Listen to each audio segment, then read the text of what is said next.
It can be one of the trickier skin types to deal with different issues to treat on various parts of the same face. But combination skin doesn't have to be a headache. Today, we'll chat through some of the best Korean skincare for combination skin.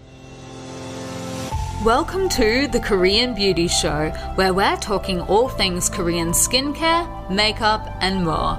If you want to learn about the hottest trending products and ingredients straight from South Korea, then this is the podcast for you. Each week, we'll be diving in to take a look at the latest trends, as well as all the tips and tricks you need to perfect your K-beauty routine. I'm your host, Lauren Lee, professional K-beauty expert and founder of Korean beauty platform Style Story.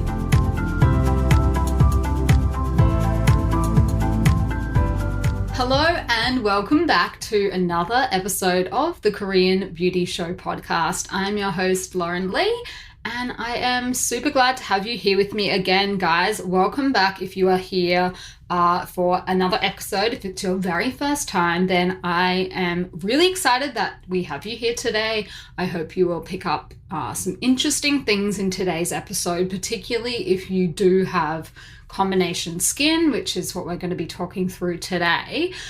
We have been starting off our episodes for the last little while with the K-beauty news headlines, so I'm going to dive straight into that one. And unfortunately, it's a little bit of bad news. And in the headlines this week, there was more bad news around Myeong-Dong, which those of you who will have visited Seoul before will know used to be the main mecca for K-beauty. Lots of the K-beauty stores, nearly all of the stores had at least one shop in Myeong-Dong area, if not two or three. And that area is a ghost town at the moment. 90% of its foot traffic and the visitors to the area used to be tourists. So because of the pandemic, there's obviously not many, very, very few tourists coming into Korea at the moment. And that area in particular, I would say, has probably been the hardest hit in the whole of Korea.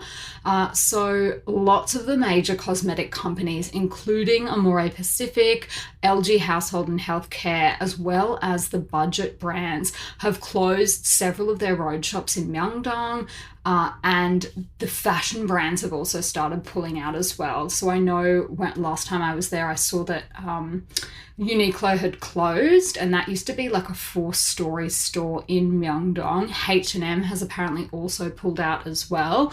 And in the news this week, Yonhap News was reporting that several of the budget hotels, so the Lotte City Hotel, the T-Mark Grand Hotel, and the Sky Park Myeong-Dong Central are now all up for sale because they've just had so many seasons of vacancies with really high vacancy rates.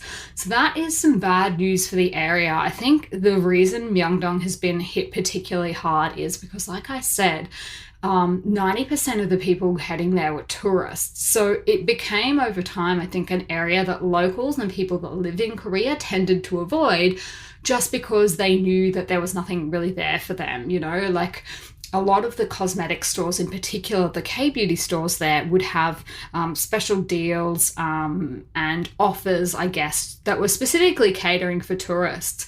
And I remember one time years ago, not long after I moved to Seoul, I went there just looking for a single mask. I wanted to just buy a foot peeling mask, and I actually couldn't buy just one. You had to buy them in like packs of 10, which obviously makes sense if you're a tourist. You want to stock up while you're in Korea and get as much as you can. But if you're, you know, just a random person like me that just wants a single foot mask, it was kind of crazy. Like, why would I go to Myeong-Dong? I can buy a single foot mask anywhere else in the city, but I can't buy one there. So I think it got a bit of a bad reputation among locals because of that kind of thing. They just learnt to avoid it because there's nothing specifically there catering for them. Obviously, lots and lots of hotels, very busy area as well. So, you know, it was hard to walk through. And it was just a tourist area. Like, in a nutshell, it was just a really touristy area. So I'll be interested to see what happens to Myeong-Dong. On the one hand, I'm not sure that they'll survive if they don't sort of pivot a little bit and start catering more to locals. So I'm keen to see what's going to happen there, because I don't think this virus is going to be ending in a way that we're going to have significant numbers of tourists, certainly for the rest of this year and probably into next year as well. So that's a little bit of a worry for those people. Obviously, a lot of the brands that pulled out are big brands. Like, I don't think, H&M is in danger just because they had to pull out of there. But, the K-beauty brands, some of the smaller ones that pulled out, that would have been a big source of revenue for them. So that is a little bit of bad news in the K-beauty world this week that I came across. So I thought I would share that with you guys. But like I said, I did want to have a chat through combination skin because a couple of our listeners have said that this is their skin type and that it is a bit of a headache for them because they're obviously trying to deal with several different concerns at the same time. So combination skin, why don't we take a look at what it actually is? What usually happens is that while your skin might be dry, or what we can say in inverted commas is normal skin in some areas, it can be oily in other areas. And what tends to happen is that the areas like the cheeks are the drier or normal ones, and then the T-zone is the oilier zone. So combination skin is often shiny with blackheads and larger than normal pores. So if you find yourself suffering from dryness and breakouts at the same time, then chances are you may have combination skin. And similarly, if you find that the same moisturizer works perfectly on your cheeks but then turns your nose into an oil slick, you may also have combination skin. So it can be slightly trickier to deal with, but there are lots of products that are formulated especially for this skin type, and there are also a whole heap of ingredients that play nicely with it as well. So to start with, why don't we go through some of the ingredients that I would suggest to avoid if you do have this oily and combination skin type. So the first thing to note is that even though you have oils, excess oils in some parts of your face, you do still need oil in your skincare routine. So the composition of oily skin lacks in a type of natural oil called linoleic acid. And the spelling of that I'm going to have in the show notes, so don't worry if you're not familiar with it. If you jump over to www.thekoreanbeautyshow.com, I will have all of this in there and you can find all of this. Basically, this is, it's a type of natural oil. So if the skin lacks in this type, it can benefit by having it added back in. And one way you can add it back in is obviously through your skincare products. So in essence, there are 3 types of ingredients that I would suggest oily and combination skin types should avoid. And they are, number 1, oils with a high level of oleic acid. 2, ingredients that strip the skin of its natural oils, and we'll have a run through of what they are. And number 3 is occlusives. And I know that this is a bit of an area that can trip people up before, so we'll take a look at what is actually meant by occlusives, because I've seen some definitions floating around in Facebook groups and on other resources that are just not quite right when it comes to occlusives. So let's talk about them as well. Okay, so why should combination skin skip oils that are high in oleic acid? Well, this is why. It is a type of fatty acid and it tends to sit on top of the skin in high amounts. So that's great for people that are chronically dry. So if you have dry skin, then oleic acid is going to be a great ingredient for you. But conversely, it's not so great for oily and combination skin types.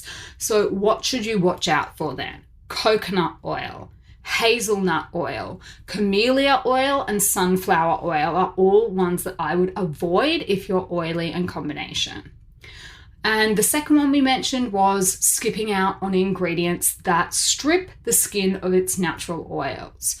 Why are we doing this? Well, really, the reason is pretty simple, and that is because they don't work. If you've ever used a skincare product before that has this kind of ingredient in it, what you'll notice is this. Right after you use it, your skin feels great, and then within a few hours, your skin's oiliness is back to its normal levels. So these kind of ingredients can actually have a negative impact on your skin and make it harder to treat in the long term. So what are those kind of ingredients? Things like simple alcohols, your simple ones, and then SLS. So the kind of things that you'll find in a lot of cleansers. So older style cleansers. I think more and more in K-beauty, you won't really see too many products with SLS in them, but certainly in a lot of the older style, that was the kind of ingredients they were using to make the products foam up. So just keep a lookout for that on your ingredients list if you do have that kind of skin type. Okay, and then now occlusives. So guys, occlusives and moisturizer is not the same thing. Occlusives are something that acts as a seal on top of the skin to prevent hydration from evaporating. So they're excellent for dry skin because dry skin lacks in sebum or oil. But for oilier skin types, occlusives can feel really heavy, sticky, and greasy. So I've seen a little bit of misinformation floating around with people saying, oh, an occlusive barrier is just a moisturizer, so just seal everything in with a moisturizer. That's not really accurate. Moisturizers are one type, and then occlusives are this kind of seal on the top. So you'll find in a lot of these occlusives things like mineral oil, things like beeswax, vegetable and other waxes, paraffin, and also lanolin, so from the sheep's wool. So if you're seeing those kind of ingredients, I would avoid them if you have combination or oily skin types. They're just not the right fit for your skin, and they can just act as that sort of a seal on the top, and they'll feel like heavy and sticky and greasy, which is not what you need. So those kind of ingredients I would steer clear if you do have the combination of oilier skin types, and conversely, if you're dry, then obviously they're going to be fine for you. So ingredients that do work well for combination skin types. So there's a whole range of ingredients, including natural ones like fruits, milk, plant extracts. One that I like is honey. So this is obviously a natural absorbent, and it can actually help to suck away excess oil and impurities from the pores. It's a humectant, which is perfect for keeping skin hydrated. It can also prevent the oil glands from becoming overactive and making more oil. Some of the other features are that it is a natural antiseptic, it has antibacterial properties, and that also makes it perfect for the acne-prone skin types. Now, when I say honey, I am not talking about a big old tub of Manuka honey that you like put on your toast. It is in a specialized skincare formula, so don't go and just, put honey on your face, guys. Look for honey in a proper skincare product. That is definitely the best way to go. Now, my second ingredient on my list is witch hazel. So this one also can get a really bad rap, but the formulation of the product with witch hazel in it is really, really important. It has a lot of great properties that work for combination and oily skin types. It can help lift the excess oil from the skin, as well as removing trapped dirt and makeup. And in the proper formulation, it won't dry the skin out. So don't be worried if you see this on an ingredients list. I often get sort of worried messages from people that see it somewhere down on the ingredients list and they're really concerned about that. Old school style witch hazel toners, which you might remember from being a teenager, if you were a teenager around the same time I was, which was throughout the 2000s. The main reason those kind of products had a really bad rap is because they had a really high alcohol content in them. So witch hazel got the blame for that because it was often in the name of the product. And again, that goes back to the first thing we were talking about, or I think it was the second actually, which was skipping out on things that strip the skin of natural oil. So witch hazel with a high percentage of alcohol in a formula will do that, but witch hazel in a proper formulation will not do that, and you don't need to worry about it if you see it on an ingredients list like that. Another ingredient I love that you'll see in so many K-beauty products is green tea. So obviously we've spoken about this so many times because it's a really, really popular one. It is chock full of antioxidants. It works to protect the skin. It can work to reduce excess sebum, and it also has anti-inflammatory properties as well. Now, closely linked to honey is propolis, which is that resinous substance that bees make. And this is another naturally occurring antibacterial and anti-inflammatory, great for dealing with breakouts and perfect for hydrating the drier parts of the face.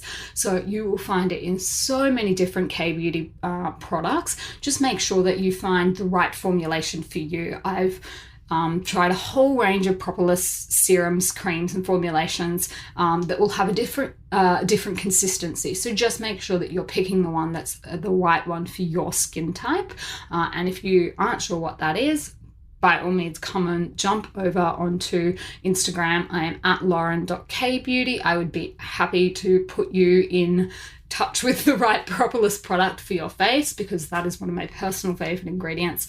I absolutely love it. I've tried so many propolis products, so I can safely recommend some good fits for oily and combination skin, even though that is not my skin type.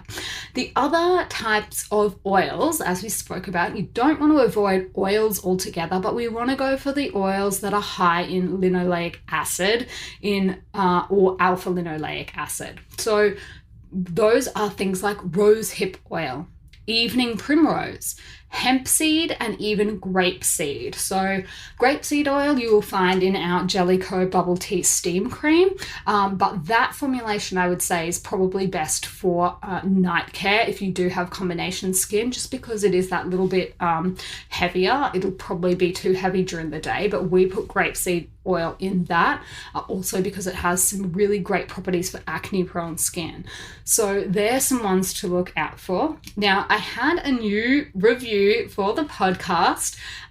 This is really short and sharp, and it says, I really love Korean beauty. So thank you so much to the lovely listener that left that review. If you would like to leave one, you know I would love to hear it. You can leave one in your Apple Podcasts app.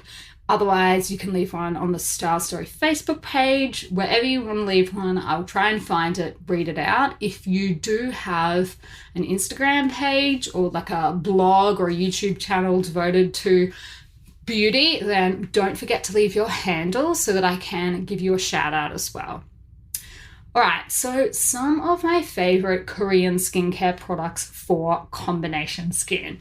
Let me just run through some general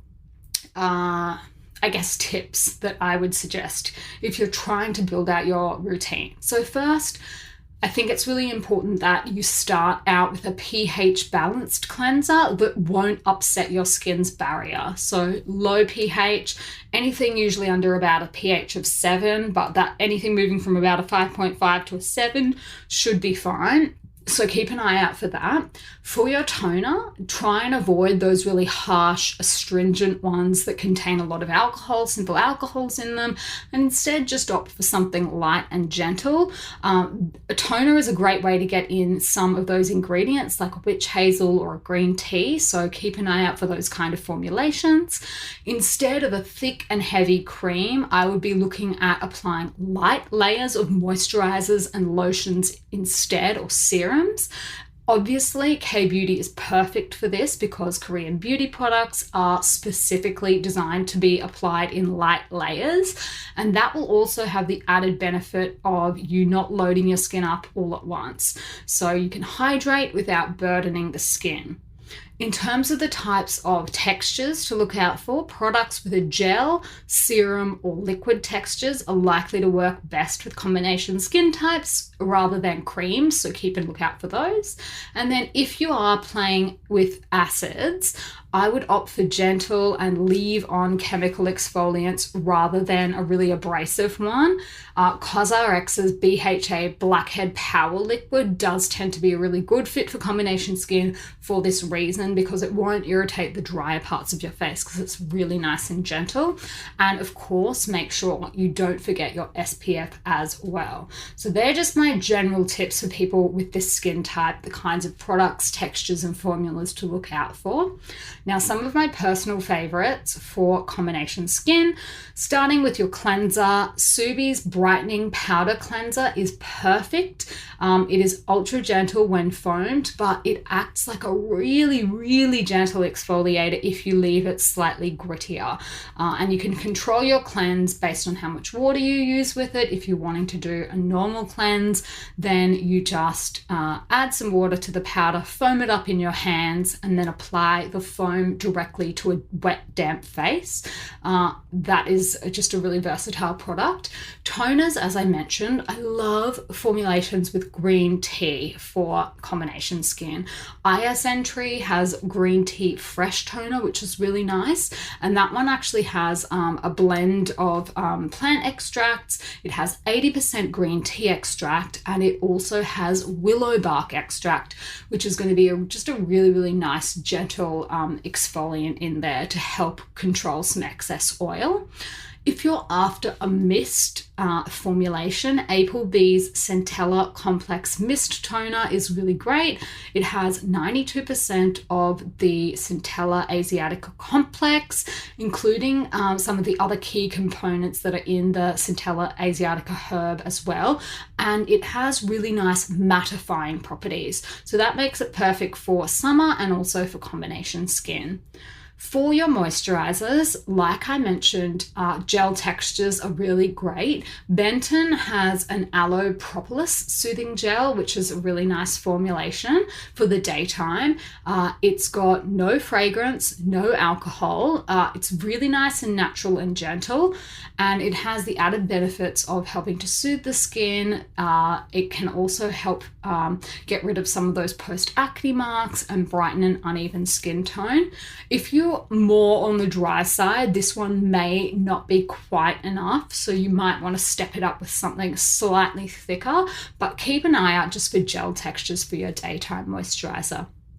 For nighttime, one of the products that one of our customers actually was recommending. So she originally bought Applebee's aloe hyaluronic acid cream for her boyfriend, and she said he wasn't a massive fan of it, and so she started using it because he had dry skin, and she said it was absolutely perfect for her combination skin because it struck the right balance between hydrating and mattifying, and that the texture didn't weigh the oily parts of the skin down. So that's one that I would look out if you're after a night cream for combination skin type. For your masks, obviously for sheet masks, you have so many different options that have all of those ingredients in them. Myeong-Dong has a great range of just cheap and cheerful masks, including their Joyful Time Essence snail mask, and that is a good ingredient as well to help manage the different concerns for the dry parts and the oily parts of the skin. So that's one I can recommend. For your sleeping mask, again, you don't want to overload the skin with something really heavy in texture. So our Jellicoe Cherry Blossom Sleeping Mask is going to be really perfect because it does have that gel texture. It's lightweight and soothing, and it won't feel like you're wearing anything on your skin. Just make sure you apply it about half an hour before you go to bed, and there'll be no stickiness or residue or anything left over on your pillow by the time you go to sleep. It will totally sink in before you do, so you don't need to worry about that. They're just some of the products. I mean, there are so many great products out there these days that have lots of those different ingredients in them, particularly around the oils and things like that. You know, the single blended oils with rose hip, you will find really, really easily, lots of different brands make them. So just keep an eye out for some of them to add into your routine, but they're just a couple of the things to look out for in your ingredients list, some things that you might want to avoid, and obviously patch testing is the key to making sure that you're only introducing products into your routine that actually work for you. It can be a little bit more of trial and error with combination skin type. I know that, and I'm sorry about that for you guys out there, but that is a good way to do it, is to patch test it and just keep a note of anything that just doesn't really work for your particular skin type. And you might need to shake it up at different times of the year as well, obviously, because you do have the dry parts on your face. In winter, you might need something slightly heavier than you would need in summer. So just keep an eye on it, see how your skin's feeling. If you feel like you need to up the moisture content, those light layers with serums and things like that are a really good way of doing that without weighing your skin down with like a heavy formulation. So that would be my top tips for combination skin, my top hacks. If you enjoyed today's episode, I would love it if you would send it to a friend who has combination skin, if you know somebody. And yeah, until next time, I will see you guys on Star Story.